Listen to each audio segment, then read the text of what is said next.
ประเทศพัทยบุจังปุมินทวินพาสเตอร์โซเลตประเทศทางวานเตาดึงดิโกกิดเฮวันเลสิทุเซมโยสีเลยมีหินโคฮิที่เขียนยังยองเลยไอตาที่เขียนโลยิงประเทศประกายเลยกับประเทศโลกับพาร์ฮอลกับหินโคกับลุงทิมกับตาสกุมปีวิประกายนังมาที่ทูกินนังมาไก่ตุยนังมาอุ้มปีน่ะจอนกัตยานักขุดานบับสานฮัจจาสันตามวลตายังเลงข้าสูบไปจังเจ้าเสียทะเกลัยนั่งมินเทียงปนาทางบับมาปันปีนังอายาหาจุงนังเอหุยมปูเยซูคริสต์นาคำตาวดีอาเมนทวินวะจอยลาประกายวะจอยลาสุนุแควร์ฮอนลากระไดสับปีวินทินจิโจติงเล่ทุปีวันน้อยหินเสลนอังไงจัดยาหัวบอลดานูเล่กูกิเตะหัวหุ่มโดดานไอเซปีเดียวปัสเล็ดมางินประเทศพัทยบุจังกุมาพัทยอินโดปีไปดีวินปะไกมินินกตีมินเฮ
วันน้อย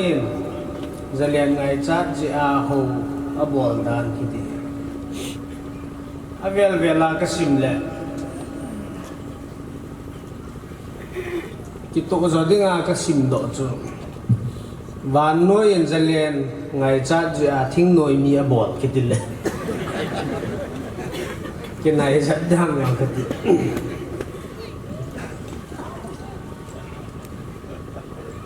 ปีอย่างแรกตุนิจิงกาพานะเห็นประเทศนี้เฮ็ดสารนมห่อง่ายแค่ดินกิโกหิตินประกายความมาเกลาโนจึงตาวนักมันในกเตก็กิปะเวหิงจิงประกายกับประเทศโนที่เมลปัวกระจานจอนโดนาวาโกนินนังจิงกาพาได้มูสไอที่ตะบังในลุงเสนเตหอหิปกายกับประเทศกะเกียลจีเตงาเห็นมีเห็นที่หอหิอีปีกะฮิวานาดิงาทิลพายปีกะบอลดอกเบงวานั่งหิบังเห็นในไงลุดว่ากะเห็นเตหอในหอยบิดปีจิงฮัมที่กะลุงทิมากิลังจีปกายในตัวสานโนโมในเฮดสานโนโมในบอลสานโนโมหิดิงะฮีที่จงกะเกียลดอกทานฮีมิโซเซนประเทศฮัตจุงนุงฮิกับประเทศนะฮีในเรื่องไอ้ตัวเลยอิสรามัตนีติจูประเทศขัดบัวฮีวันเลเซซิมปาเอจิงจิงประเทศจุกหัวฮีติตัวเนี่ยนั่งเลยเกี่ยนี่หัวจงฮีจิประเทศจุให้โตโตวินาฮีไอ้เรื่องหอยไหลตาจุกิเขียนว่าเออนคริสเตียนิตี้ฮีอีกอลเจ้าว่าAmon Hinduism ko culture wa Buddhism Jainism hodang tamta hoye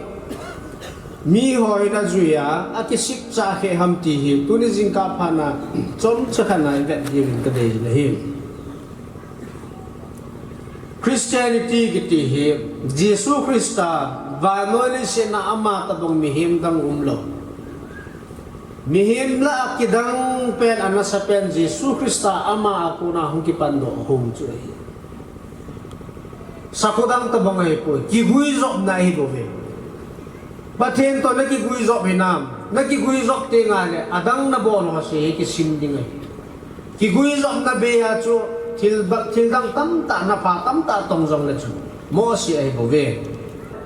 Jesus Christa ta san masohon na say tu ho ay kikingama Hichi hoi tuta imu nao hi ta Bible hi kita sanay chu. Hodang chu ale khabuwa ki pui sangin gp tam ta ki selu binai na tunia e ho jong i bol khelo wale hodang to ki khit lo na diu ma chu e ho nei ki sim be wale tuni ni ko a jesu christ thui ni a khiam the ki cha ta ai so de jesu christa ta san ho christian ki sa hi pu jesu christa tu sei zuya anung zui ho chu christian ana sa hichilaga wa i ho ki hilovin ei ho hi ho bung hi pakai pathin ba noi le si na hi thil pha na pha tong do dinga ejena chu ei koi tu ni pakai jesu christa chu tho do hitin ama zalim phat chum na ai lo wale wang phat na thil ki dang tam tai bol do mi dang tam ta in jong phat thina mu han ti se do han lang ise khelom le ki ngai dum ise kha te op the ni bon cha devin phat the bo pi taw hen